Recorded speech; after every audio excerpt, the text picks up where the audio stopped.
Good afternoon, and what is a cool, grey, and cloudy day? It is Wednesday, the 4th of September, and I'm in the reading nook with a nice hot cup of tea and a box to continue unboxing. What I've got in here is a copy of The Race to the Future by Kassia St. Clair, the adventure that accelerated the 20th century. So, peaking 10th of June 1907, 5 cars set off in a desperate race across 2 continents on the verge of revolution. So, an Italian prince and his chauffeur, a French racing driver, a con man, and various journalists battle over steep mountain ranges and across the arid vastness of the Gobi Desert. The contestants need teams of helpers to drag their primitive cars up narrow gorges, lift them over rough terrain, and float them across rivers. Petrol is almost impossible to find. There are barely any roads. Armed bandits and wolves lurk in the forests. Updates on the progress sent by telegram are eagerly devoured by millions in one of the first ever global news capers. The destination, Paris. More than its many adventures, the Peking to Paris race provided the impetus for profound change. The world of 1907 is poised between the old and the new. Communist regimes will replace imperial ones in China and Russia. The telegraph is transforming modern communication, and the car will soon displace the horse. In this book, best-selling author Kassia St. traces the fascinating stories of 2 interlocking races, setting the daring-do and sometimes cheating of one of the world's first car races against the backdrop of a larger geopolitical and technological rush to the future, and the rivalry grows between the countries and empires, building up to the cataclysmic event that changed everything, the First World War. The Race to the Future is an incredible true story of the quest against the odds that shaped the world we live in today. So I heard this being read on Radio 4's Book of the Week, really enjoyed it, and tracked down a copy of the book to read myself. So here we've got the contents page, and notably we also have a listing, and along with silhouettes of the cars and the competitors. So that's a nice addition. You get an idea of what those cars look like. And then we have the route map, perhaps from a odder direction than we are used to, because I suppose we've actually got Peking essentially on the left, and we're going right, whereas we're used to, when we see maps of essentially Peking on the right, we're going left, if you see what I mean. So you've got 2 maps of the locations, basically of the course of the race itself. And then we're into the preface.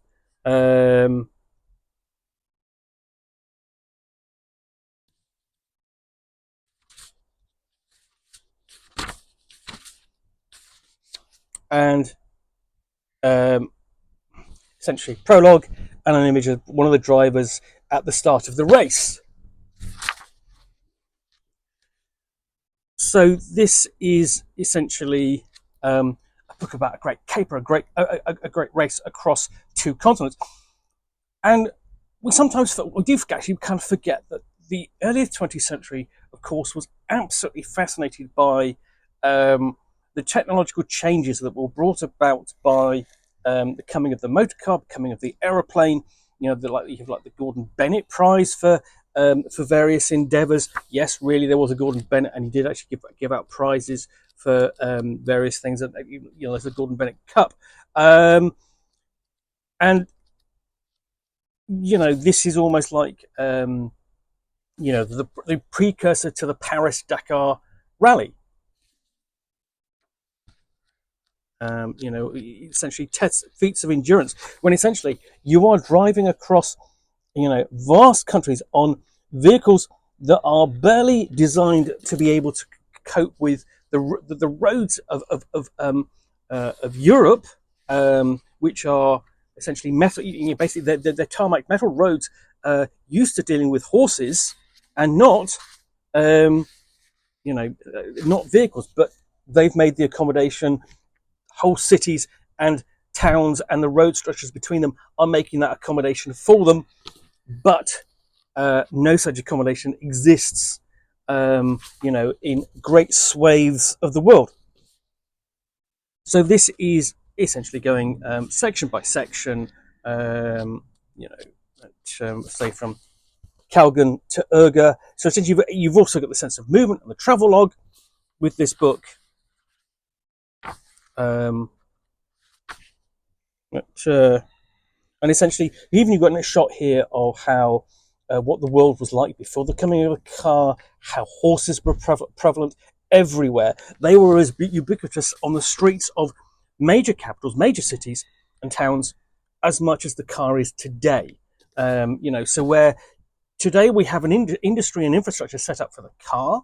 You think about garages and basically mechanics and things you can buy for your car and parts and so on. Same again for everything that was horse-drawn. Carriages, parts of your carriages, wagons, somewhere to store your horse, and someone to sweep the road free of the horse ordure. If you look back upon period programs, let's say for example Sherlock Holmes, you're not going to see all those the horse droppings that are going to be left behind by the walking and working horses. Because that's kind of difficult to set up. You're not going to get that many number of horses, I suppose, in screen. But essentially, this really takes you through on a great trek of change and excitement and adventure. And how everyone took the idea of the automobile as this great, amazing device. Pretty much, if you think about it, this is the equivalent of the space race. This is the equivalent of the Apollo moon project in the 60s, so that everyone is not watching. They're not watching on television because there is no television, but they're waiting for news to come from afar via telegram and then appear in the newspapers.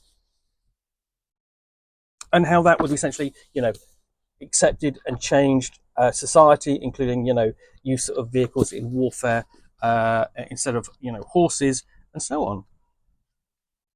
Come down to the epilogue. And that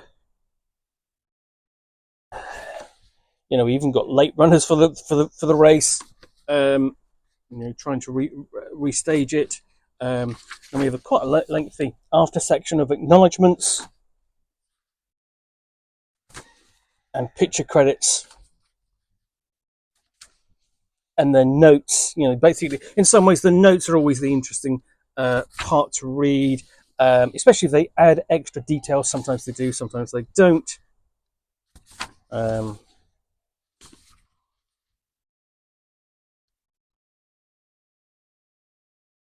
So quite an extensive set of notes, and then we have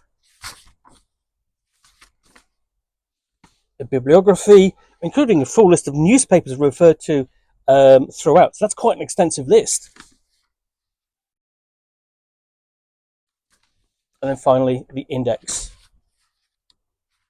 and the author's own flyleaf blurb. So that is the race to the future, the adventure that accelerated the 20th century. Actually, really looking forward to reading that. That looks absolutely engaging and a lot of fun. So I hope you enjoyed this unboxing in the Nook. If you did, then please do click on the like button down below. And of course, if you've got any comments or feedback, I do appreciate you taking the time to post those. And lastly, if you want to be alerted to get more unboxings in the Nook, where you will see me out here with a box containing a book or game, or in this case, a history book about a great race, which I will unbox and chat about to the best extent of my knowledge for roughly 10 minutes or so, all of course accompanied by a nice cup of tea, then please do click on the subscribe button down below. Thanks again for watching another unboxing in the Nook. I will be back again soon with another one. Bye for now.